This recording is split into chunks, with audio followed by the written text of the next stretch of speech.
Siluman ular. Ya sudah.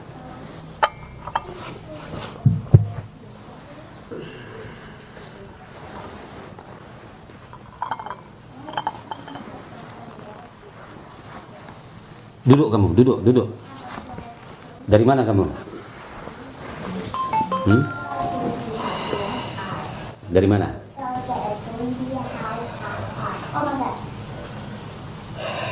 Dari mana? Dari daerah Pekalongan. Pekalongannya mana?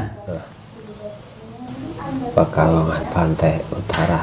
Pantai Utara. Berarti dekat Dewi apa? Nyi Blorong. Oh, Nyi Blorong. Oh, Nyi Blorong itu, atau kamu Nyi Blorong sendiri? Bukan. Bukan. Anak buahnya? Anak buah. Anak buah. Ada syarat-syaratnya. Iya. Biasanya syarat-syarat yang sering diajukan itu apa? Syarat yang diajukan biasanya pakai tumbal. Pakai tumbal. Iya. Tumbalnya berupa apa? Tumbalnya tergantung banyak harta apa yang diminta. Oh, tergantung besarnya harta yang diminta atau apa yang diminta. Iya. Biasanya yang paling berat tumbalnya apa? Keluarga. Keluarga. Namamu siapa? Siliasi. Siapa? Siliasi. Siliasi. Iya. Oh, Siliasi. Kan sekarang langsung pergi sendiri.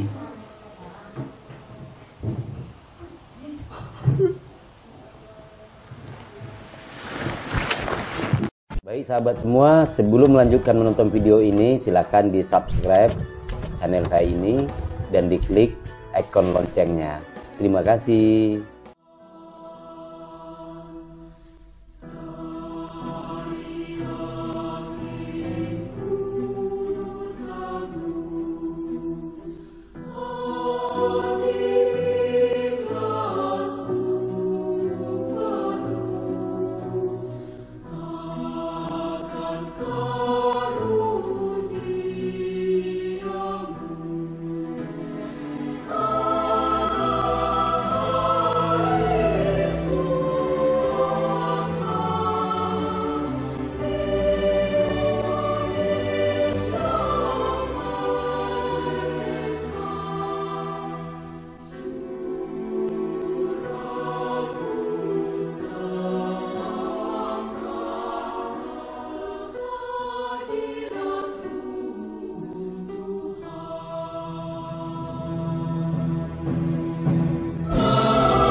Baik sahabat semua, Assalamualaikum warahmatullahi wabarakatuh. Saya kedatangan murid saya, dan alhamdulillah ini murid saya ini beliau sekarang sudah level guru juga.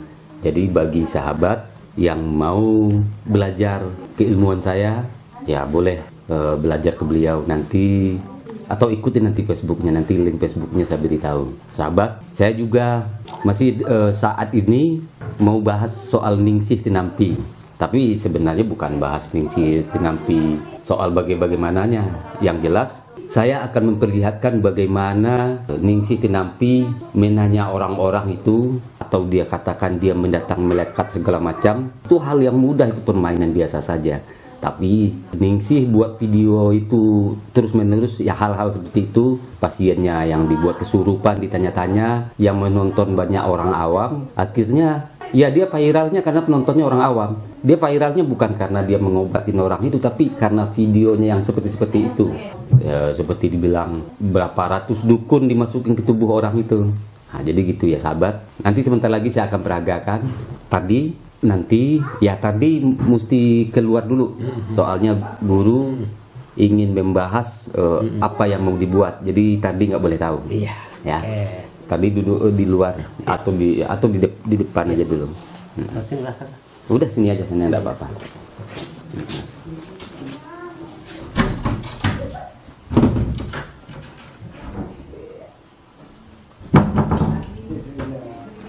Baik sahabat, jadi kita akan rancang. Nanti murid saya ini yang melakukannya kita rancang. Dia jangan sampai tahu. Kita akan rancang seakan-akan mendatangkan malaikat seperti yang ada dalam videonya Ningsih. Jadi biar sahabat semua tahu bahwa ini hal yang mudah kalau orang yang paham tentang ini. Tapi benarkah itu malaikat yang datang? Tidak. Jadi nanti apa yang dia lihat itu adalah sebenarnya apa selama ini informasi yang dia dapat, baik melalui kitab-kitab, baca-bacaan, buku, cerita-cerita bagaimana tentang malaikat, itu sebenarnya yang keluar dalam pikirannya. Dan itu sebenarnya yang dia lihat. Tunggu saya lihat dulu. Kita pastikan dia udah di depan karena mau saya rancang dulu.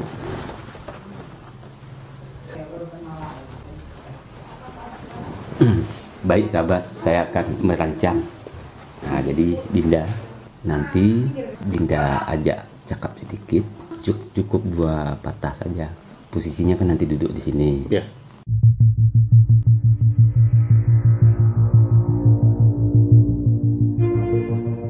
Tutup mata. Ya. Setelah bilang tutup mata, langsung katakan.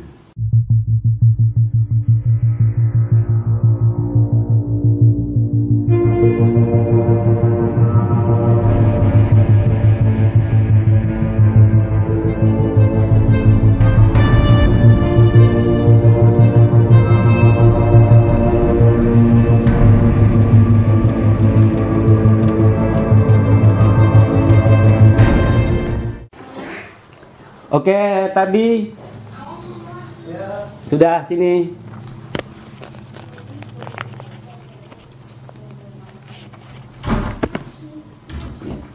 Tadi duduk situ. Atau geser lagi Dinda.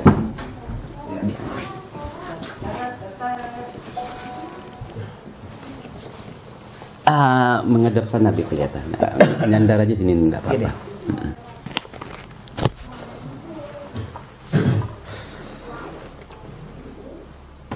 Sini tadi naik apa? Sini tadi naik bis. Dari jam berapa sampai sini? Aku sini jam 10. Udah lama juga di sini. Nah. Udah makan belum? Alhamdulillah. Kurang sehat badannya. Alhamdulillah sehat. Tutup mata. Tutup mata. Ya udah. Sebentar lagi saya akan mendatangkan malaikat. Dan saya akan membuka mata batin kamu. Nanti kamu ceritakan bagaimana wujud dari malaikat yang kamu lihat. Suruh kamu untuk membuka matamu. Dia udah datang. Dia akan hadir di depan. Dia udah datang. Dia udah datang. Ya. Buka mata. Mata buka aja yang kuat. Nah, Wahai malaikat, perlihatkan wujudmu di depan Tardi. Ya. Sudah mulai terang kan? Iya. Udah mulai terang, semakin terang kan? Sudah datang berupa cahaya kan? Iya, baru putih. Baru putih. Baru putih. Coba ceritakan cita fisiknya, apa bersayap atau tidak, atau sama fisiknya seperti kita? Cuman pakai baju putih, Nah. nggak pakai sayap. Oh, nggak pakai sayap. Nggak Iya. pakai sayap. Nggak kelihatan mukanya. Oh, cahaya saja. Nggak kelihatan mukanya. Punya nama malekatnya? Nggak. Enggak. Nggak. Oh, enggak, dia enggak nyebutkan nama ya. Assalamualaikum. Assalamualaikum. Ya malaikat Allah. Apa tugasnya tanya? Apa tugas malaikat Allah ke sini? Nggak ada ini anu. Nggak ada jawaban. Nggak ada jawaban. Nggak ada jawaban. Ya, karena kita undang datang saja. Iya. Ya sekarang biarkan sekarang tutup lagi mata batinnya, hingga ke enamnya. Saya tutup mata batin kamu ya.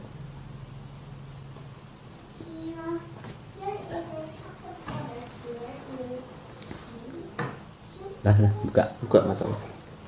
Gimana ceritanya? Gimana tadi cara datangnya atau apanya gimana tadi?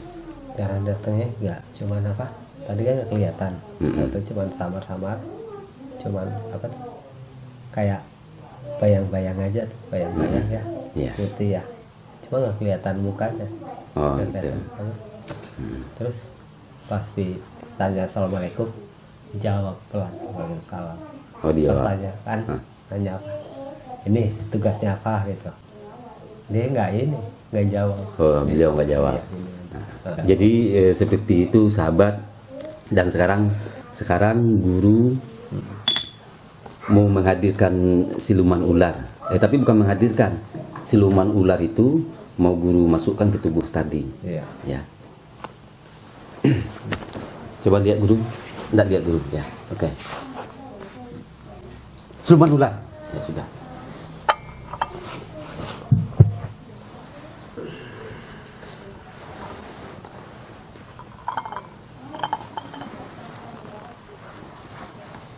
Duduk kamu, duduk. Dari mana kamu? Dari mana?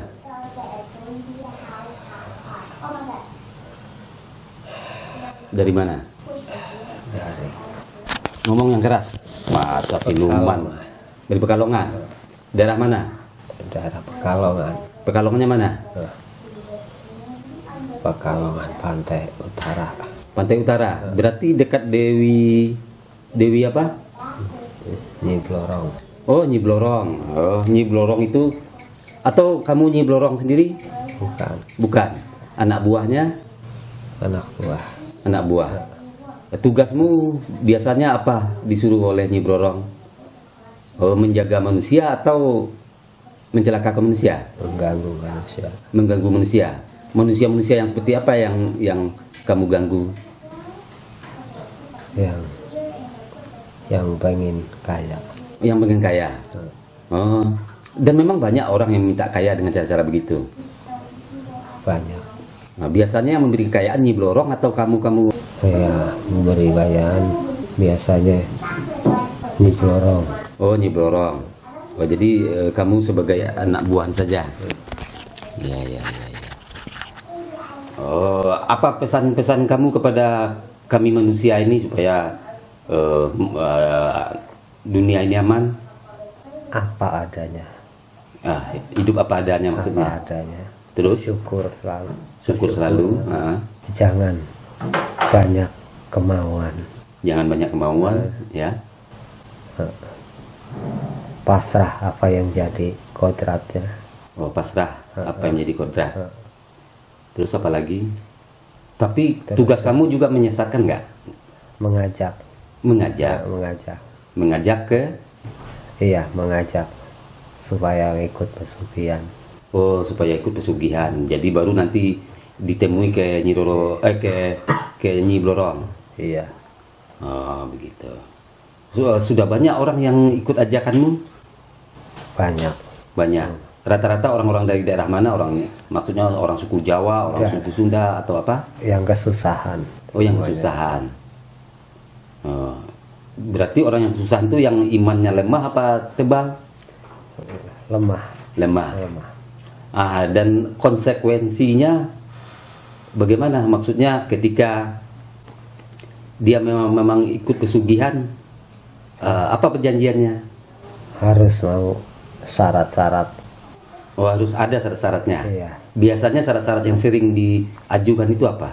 Syarat yang diajukan biasanya pakai tumbal. Pakai tumbal. Iya. Tumbalnya berupa apa? Tumbalnya tergantung banyak harta apa yang diminta. Oh, tergantung besarnya harta yang diminta atau apa yang diminta. Biasanya yang paling berat tumbalnya apa?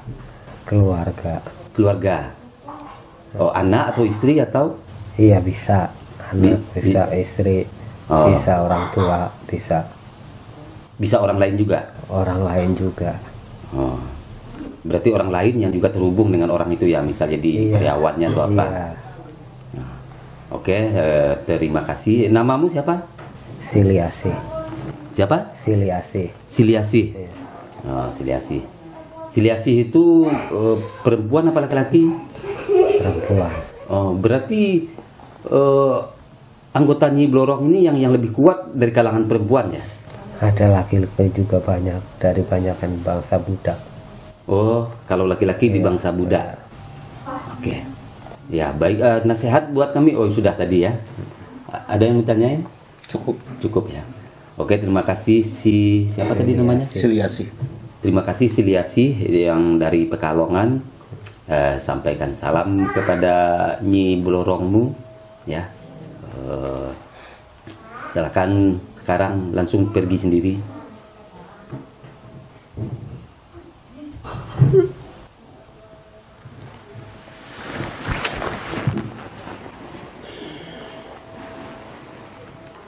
Ya sudah.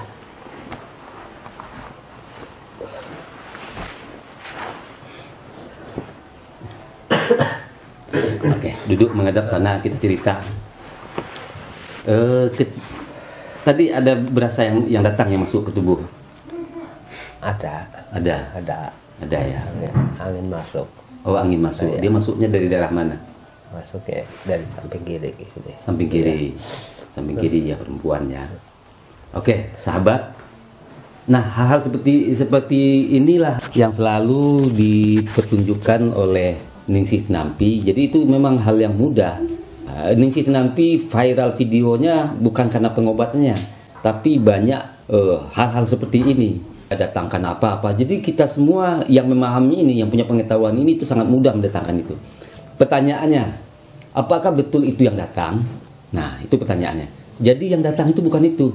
Yang datang itu adalah ketika mediumisasi ini kita suruh misal apa masuk ke tubuh dia. Nah, sebenarnya bukan benar-benar itu yang datang. Jadi sebenarnya yang terjadi itu adalah apa yang selama ini informasi yang dia dapat dari kecil sampai dewasa ini, baik dari cerita-cerita orang-orang tua, baik dari cerita-cerita buku atau dari buku pengalaman dia belajar, berguru atau segala macam. Nah, itu yang mengemuka ke atas dan itu yang menyata menjadi seakan-akan seperti itu. Itu sebabnya lain lagi mediumnya, lain lagi nanti bentuknya, reaksi tubuhnya. Jadi itu sebenarnya jadi bukanlah betul-betul bangsa siluman itu yang kita masukin, tapi informasi yang sudah dia dapat dari kecil sampai dewasa sampai saat ini, baik melalui cerita-cerita di kampung, cerita-cerita tetangga, dari buku-buku, film-film. Nah, itu yang terkumpul dan itu yang mengemuka.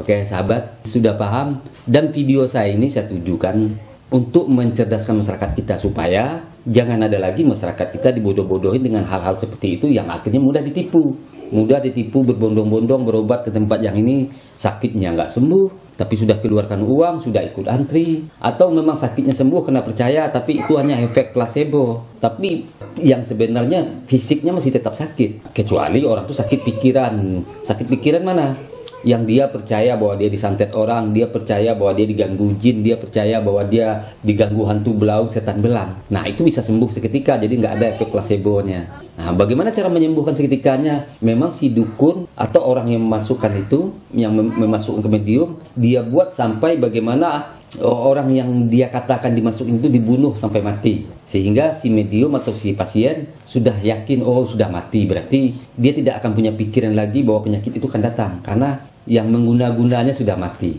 Itu sebabnya dalam video Ningsih dia sebut dia membunuh dukun, santet, apa-apa segala macam. Nah, jadi paham ya sahabat? Jadi begitu tadi, itu yang masuk itu sebenarnya tidak ada itu sama sekali. Nah, jadi itu sebenarnya informasi yang tadi dapat dari kecil, yang tersimpan dalam pikiran, dalam alam bawah sadar. Ketika dibuat picunya dia akan menjadi seperti itu. Paham ya? Paham. Jadi tidak ada itu jin yang dimasukin segala macam itu. Oke, ya. Paham ya Dinda ya? Baik sahabat, jadi itu video kami. Dan malaikat tadi kenapa tidak begitu jelas dia melihat? Karena itu informasi yang dia dapat dari kecil, dari belajar agama, dari buku-buku, dari kitab-kitab Al-Quran, bahwa malaikat itu berupa cahaya. Jadi tidak ada diceritakan detail wajah dan tubuhnya. Makanya tadi dia katakan wajahnya tidak kelihatan, hanya berupa putih saja. Nah, terus informasi yang dia dapat, dia percaya bahwa malaikat itu hanya bisa komunikasi dengan Nabi, sehingga ketika saya suruh komunikasi cuma salam saja yang dijawab, kedengaran itu perlahan kata dia tadi. Jadi itu informasi yang dia dapat dari kecil sampai saat ini. Nah, itu yang mengupak mengemuka menjadi suatu visual.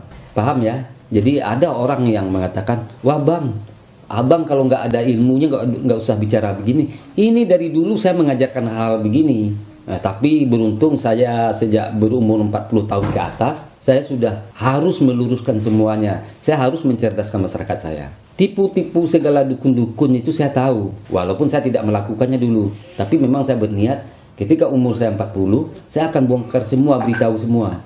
Supaya jangan ada lagi pembodohan.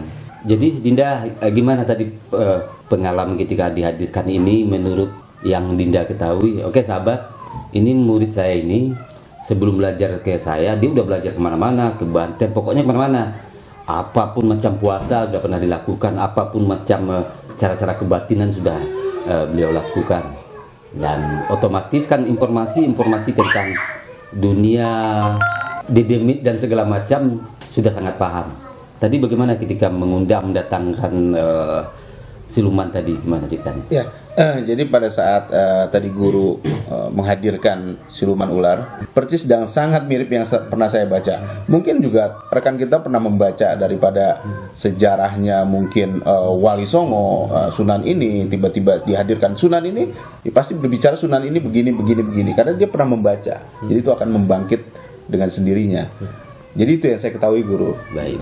Jadi sahabat, ya seperti itulah. Sebenarnya informasi apa saja kita ketahui, terus ketemu dengan orang ahli itu bisa menghadirkan informasi itu menyata kepada tubuh seseorang. Nah, perilaku seperti yang tadi itu, itulah yang terjadi kepada pasien-pasien Ningsih. Nah, terus Dinda untuk selanjutnya nanti mesti seperti ilmu pukau kita, mesti banyak buat videonya. Baik, siap. Pengalaman yang terakhir pukau gimana ceritanya? Ya, jadi pada saat kita pulang dari Purwakarta, kita rombongan membeli sebuah manggis ya. Jadi satu buah manggis itu rencengan itu harganya 25.000. Dan kawan saya itu nawar 20.000 aja susah. Jadinya 22.000. Akhirnya dia hanya beli satu. Kemudian saya bilang sama kawan saya itu, saya coba beli buah ini 3 sekaligus, 3 renceng yang harga 25.000, 22.000 yang dia beli dengan harga 2.000 semua. Ya, kemudian tanpa dia tahu dia sedang sibuk membereskan buahnya, langsung saya tepak. Saya kagetkan, kemudian saya tanya dia dasarnya dari mana, dia makan apa, sampai dia belum selesai menjawab, kita langsung jamin dengan pertanyaan-pertanyaan. Kemudian saya langsung bilang bahwa buah ini 3-tiganya saya beli 2.000. Dan dia hanya mengiyakan, bahkan memberikan tambahan kepada saya. Setelah itu saya bawa buahnya, dan kemudian kita balik lagi ke mobil berarti ya? Ya, kita naik ke mobil, kita tunggu lama. Terus kemudian istri saya bilang, jangan, itu dosa kita nipu seperti itu. Enggak, ini kita hanya memberikan edukasi bahwa ilmu pukau yang saya pelajarin ya inilah bentuknya. Jadi jangan sampai ini dibuat untuk menipu atau menyusahkan orang lain, dan jangan dipelajari oleh orang-orang jahat. Nanti berbahaya juga gitu. Makanya saya kembali lagi, kemudian saya tepak lagi, kemudian saya bicara, itu buahnya sudah nggak ada semua, saya mau beli gimana? Loh, tadi akang yang beli semua dengan harga 100.000, saya berikan tambahannya lagi. Nah, kemudian saya beli itu dengan harga 2.000. Yang kamu tadi lihat itu apa duitnya? Itu 100.000. Kamu perhatikan lagi. Iya, 2.000. Akhirnya kami minta maaf kepada tukang dagang itu. Dan itu hanya untuk sebagai edukasi pembelajaran buat siapa yang belajar pukau kepada kita, khususnya di Pancasuci. Kita akan memilih orang yang betul-betul jangan sampai ilmu pukau ini disalahgunakan untuk menipu orang, menyusahkan orang. Jadi tidak semudah itu untuk mempelajari ilmu pukau kita. Itu aja. Nah, terus gimana pendapat tadi? Jadi sebenarnya yang masuk itu seperti itu, dan begitu juga santet. Nah, santet jika tadi percaya, maka tadi mudah disantet. Karena informasi itu sudah ada, dengan percaya sedikit saja orang memicunya kita bisa kenal. Berarti ini sangat mudah kalau buat menolak santet, guru ya? Mudah. Sangat mudah. Mudah. Iya, intinya gini, jangan percaya santet. Sudah, ya itu. Makanya dukun-dukun selalu ngobatin orang, dibilang kamu kena santet. Nah, itu yang membuat cemas pasien, ya akhirnya dia mau keluarkan uang juta-jutaan. Karena dia tahu dia kena santet itu sedang bekerja, akhirnya dia mau jangan berlanjut santetnya, mengeluarkan uang. Baik sahabat, jadi jika sahabat ingin belajar keilmuan saya, ilmu bela dirinya, tenaga dalamnya, ilmu yang seperti tadi atau ilmu pukaunya, sahabat bisa belajar ke murid-murid saya. Murid-murid saya banyak yang sudah tingkat guru, salah satunya beliau ini. Namanya siapa, Dinda? Rahmat Kartadinata. Perlu disebutkan nanti nomor handphonenya? Boleh nanti disebutkan Boleh ya, atau di keterangan atau di nomor keterangan. Facebook aja ya. Lewat Facebook, di link Facebook. Jadi saya memang mengajarkan pada murid-murid saya tingkat guru, ketika ada orang ingin belajar, dia harus menyelidikin orang itu dulu. Ini orangnya tujuannya baik atau tidak. Itu sebabnya disuruh orang itu terhubung dulu di Facebook. Jadi setidak-tidaknya kita bisa baca karakter orang itu. Ini orang baik atau apa, ini orang yang memang belajarnya tujuannya untuk kejahatan atau kebaikan, atau untuk mengobati masyarakat atau apa. Jadi begitu sahabat, sekian video saya kali ini. Semoga video kami ini bermanfaat. Ya, ini adalah kami tujukan untuk masyarakat luas, terutama yang awam, supaya terbuka hatinya, supaya dia lebih percaya kepada Al-Quran kita dan hadis Nabi. Dia mesti percaya terhadap pelajaran akidah yang telah terbangun. Paham ya? Baik, sukses buat sahabat dan kami semua di sini. Sukses bagi kita semua. Assalamualaikum warahmatullahi wabarakatuh. Waalaikumsalam.